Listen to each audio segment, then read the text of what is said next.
A number of things. Okay.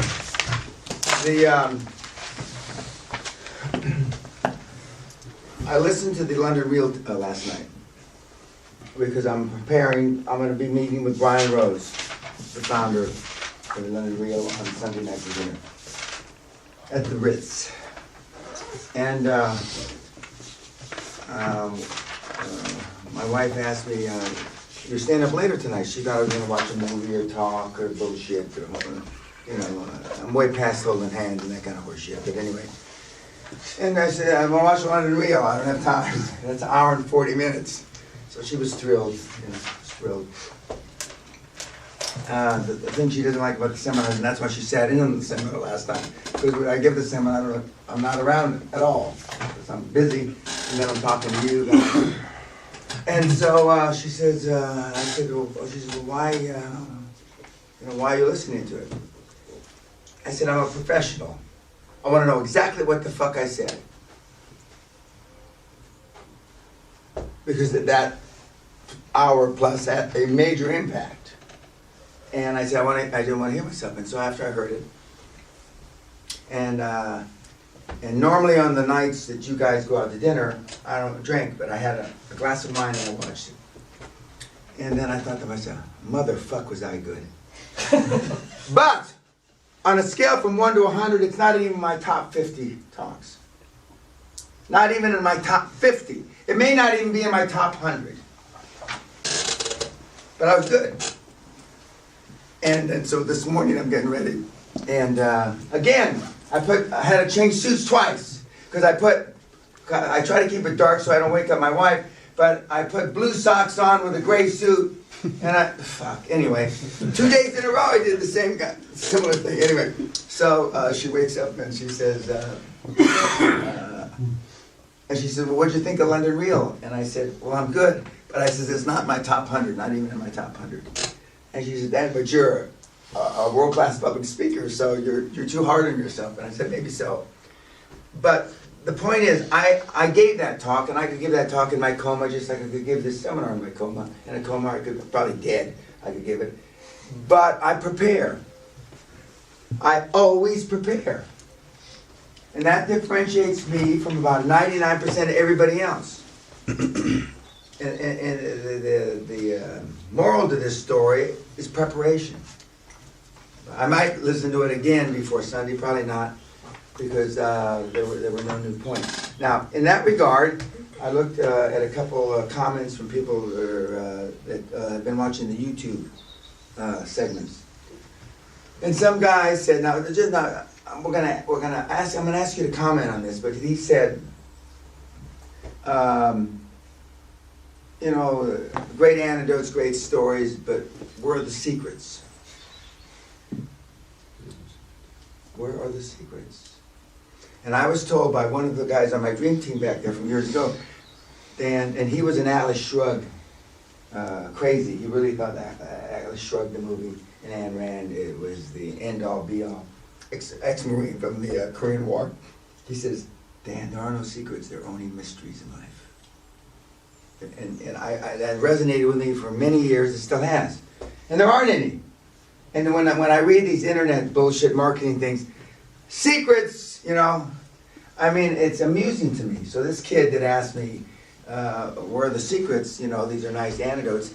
Either he didn't connect that the stories are the secrets, if there are any secrets. The stories are the points that I'm trying to make. And other guys just put words, awesome,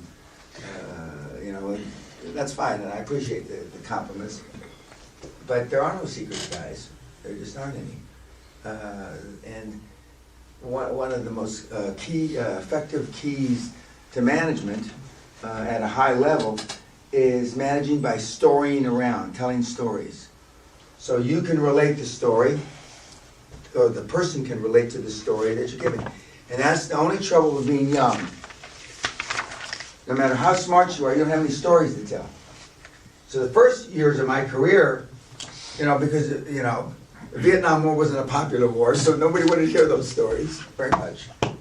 I had to fight my way when the poor kids got shot and killed at Kent State, they closed down a lot of universities across the United States. The University of California was one of them. And so I went to the professors and said, I've been gone 4 years. I'm going to graduate one way or another. And so he said, well, if you can get to class, and he said, you hold class yourself. And he says, you'll graduate. So me and a few guys with baseball bats fought our way to class because the kids were demonstrating, rioting, etc. And so, but that story doesn't resonate with anybody. In fact, I haven't said that story in many, many years, especially to the kids now that, although they're now against other wars, they're, I guess, done being against the Vietnam War.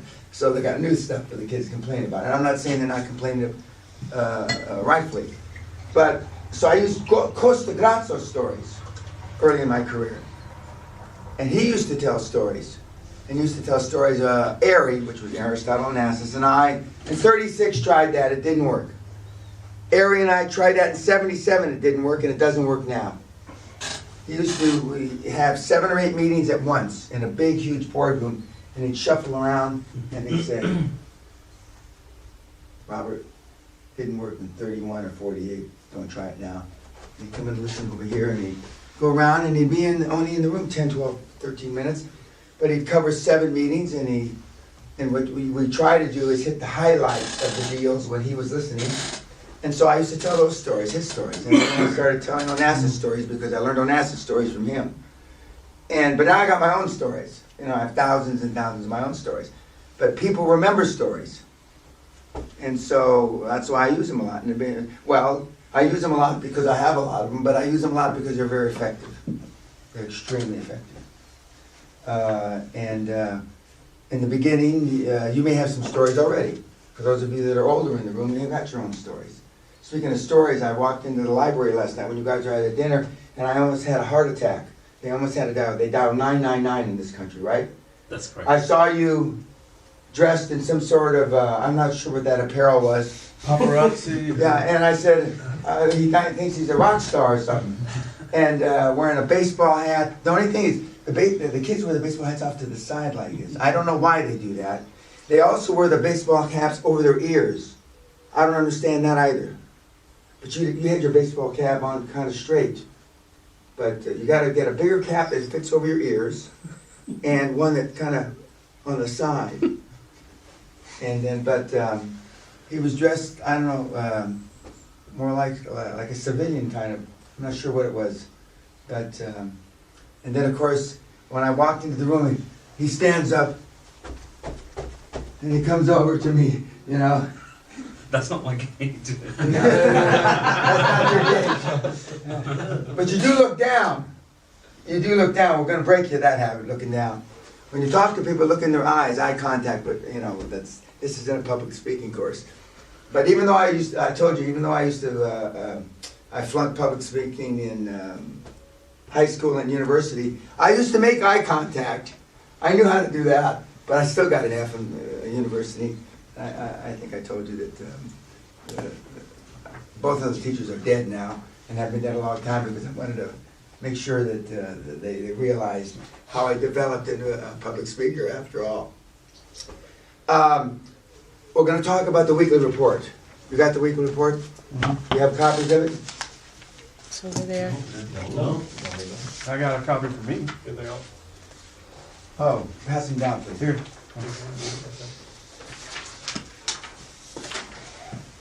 And I want to do this for the YouTubers too. Okay, so we're going to do it now. This weekly report has been developed over the last 20 years.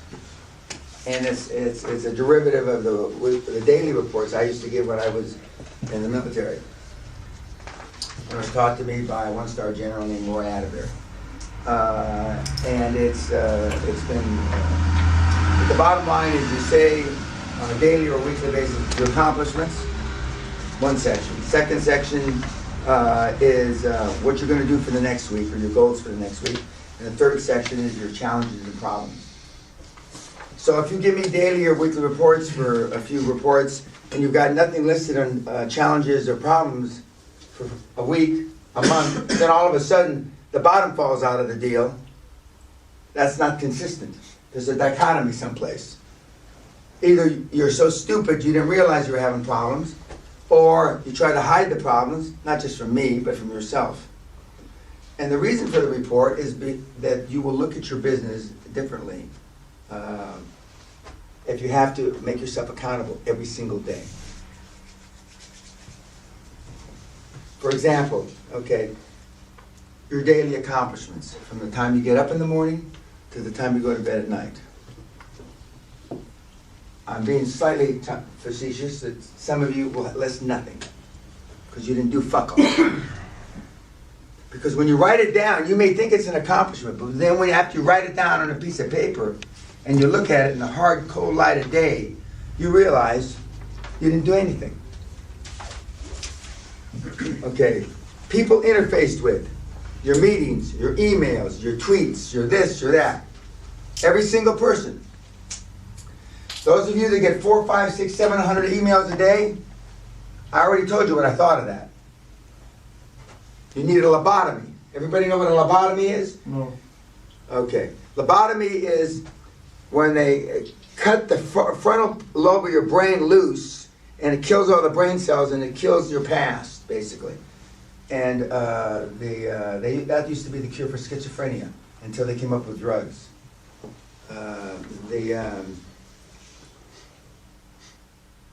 I told you, 50, 60, 70 emails, maybe. 100 maybe. And if you can't have a spam filter on your, I mean, you guys know more about that than I do. Because a lot of people get spam. I don't get it, I have any spam. Of course, I don't sign up for anything. I don't sign up for anything. Your actual written goals for QLA and how you related them to what you did that day. You mean the goals we wrote it yesterday? No, the goals you're gonna write. You're gonna refine those. But every day you're gonna look at the goals. What did I do today that help accomplish that goal? Or those goals, because you got more than one. In most cases, the answer is nothing. And it will become painfully obvious to you why you are where you are today. So that's the beginning of the year. By the end of the year, you know, after 12 months of this, or actually after just a few weeks of this, and after just a couple conference calls, me calling you a fucking meathead and beating on you, you know, it's like Pavlov's dog. I saw where Pavlov was born in St. Petersburg. Pavlov's, the shock therapy type to get you to respond. That's what this is. How do the above goals relate? I said that to your. How do your above actions relate to your goals? Hours worked daily. Sitting down and talking to your kid may be nice, it may be required, may be necessary, but that's not hours worked. How many hours you really worked? Some of you actually are physically moving for 10, 12 hours a day, but you're not even working half that time. Not billable hours, hours worked. Waste of time. I give you the first week to get started. You don't have to measure waste of time in the first week. Waste of time. Your definition of what time you waste will change month to month. Because you're going to be able to key back, well, I did this and I accomplished this. Well, I did this and I accomplished nothing. Well, that's wasted time.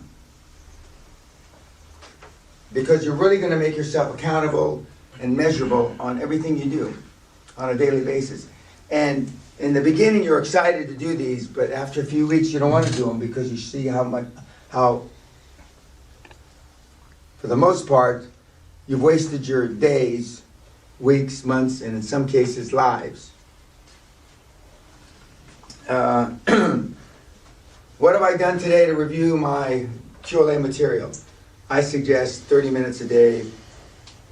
You listen to the tapes, you review your notes, you review the CDs that you're going to get here. 30 days. Some people spend more than 30 days. Some people, like I can work 10, 12, 14 hours straight with no break, other than going to the bathroom.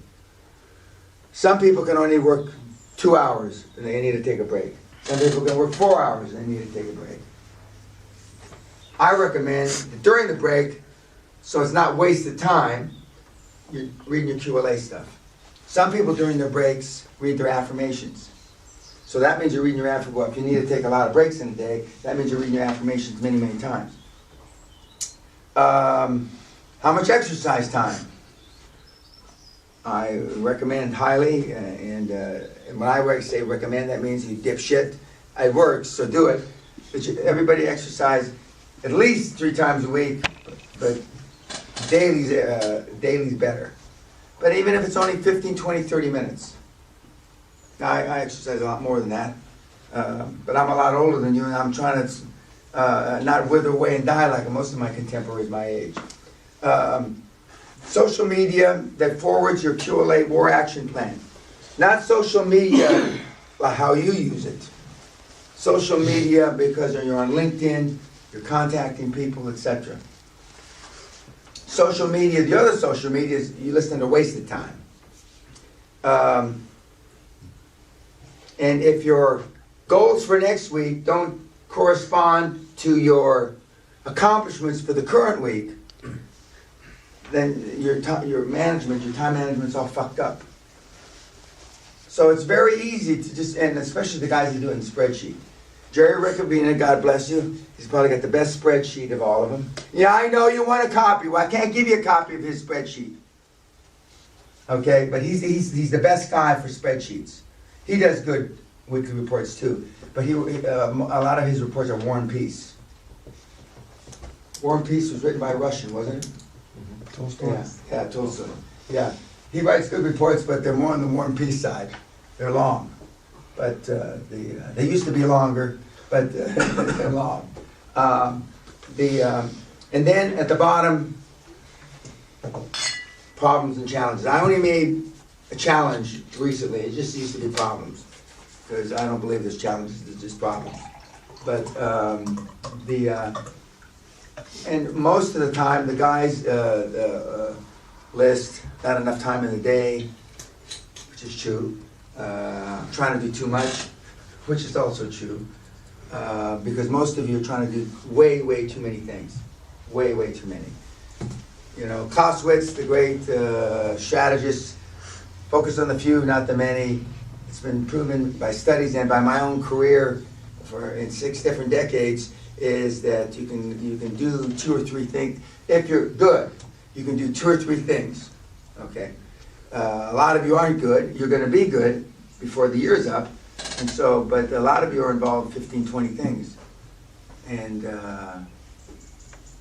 you can't be passionate about all 15 or 20. I know. Talk to Hans. Hans got a passion. Unfortunately, it isn't what he's doing right now on his work. But he's passionate, and he's like a zealot, which is good. Now we got to turn that passion and zealot-like actions towards what he really loves, and somehow turn it into a money-making thing. And that's the key. It's all right to be a zealot if it's your passion, if you're making money from it. You're creating wealth to do good, etc., etc. Okay, any questions on the weekly report? You all have a copy now. So with the daily accomplishments, we're keeping a list every single day of the things that Correct. we've done, and then also a list every single day of the people we've met with, or interfaced with over meetings, emails, and calls. Every single Correct. person. Every day. Every single person. Every single person. And you will, without even me commenting on it, you'll say, Simon will say, fuck, what am I talking to this guy for?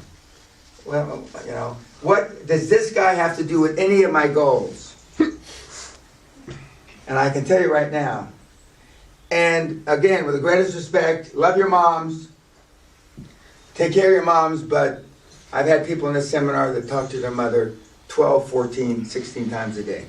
Now, if she's dying, she's got cancer, that's not what I mean. I mean, just because your mother's neurotic, and she calls you every 45 minutes. As Allah is my witness, this is true. I'm not making this up. You look at, well, why would it? Believe me, we've seen it all here. I've told you, this Sodom and Gomorrah got nothing on this seminar except murder. We've never seen anybody killed in the seminar. We had a couple of attempted suicides. They didn't work out. They didn't work out. When you say attempted suicides, what did you find? Overdose pills.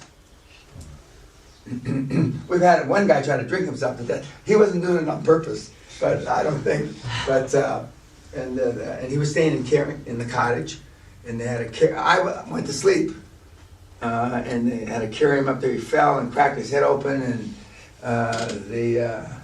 then he had a plane to catch, and he lost his passport. Couldn't find his passport. When you're fucked up drunk, I mean, hey, and the only reason I think he looked for his passport is because the guy that was dragging him, it wasn't Alex, our security guy that's here at night. It wasn't him. It was another guy, a black belt, martial trained. You got your passport? And he's dragging him along. You know, no, I don't know where it is. And so he drops him and he runs back in there and he's, looking for it. But when we get off YouTube, I'm going to tell you about the story about a Harvard-educated doctor and what he did graduation night, which is tonight, which is one of the great stories. But YouTube, I'll just get a bunch of emails. That didn't really happen. He didn't really go to Harvard. He wasn't really a medical doctor. He didn't really masturbate in front of everybody. I'll tell you the whole story, because that's only the highlight of the story, the masturbation part. I'll say it right now. He jacked off on the snooker table in front of a bunch of people. Harvard-educated boy. And then he fell off and broke his fucking leg. Awesome. Awesome. And then the joiner, the 1 level guy I told you about, made him a cast. And that ain't even the highlight of it. But A crooked cast. yeah, but the guy's still alive, and so but slander's only slander if it's not true. Okay. I wish that we had, this is before the days of everybody had a camera. Fuck, I wish that we had cameras back in the 90s. Because in the 90s, the guys that attended the seminar and the gals were crazy. They were crazy. Okay, YouTubers, we'll talk to you later.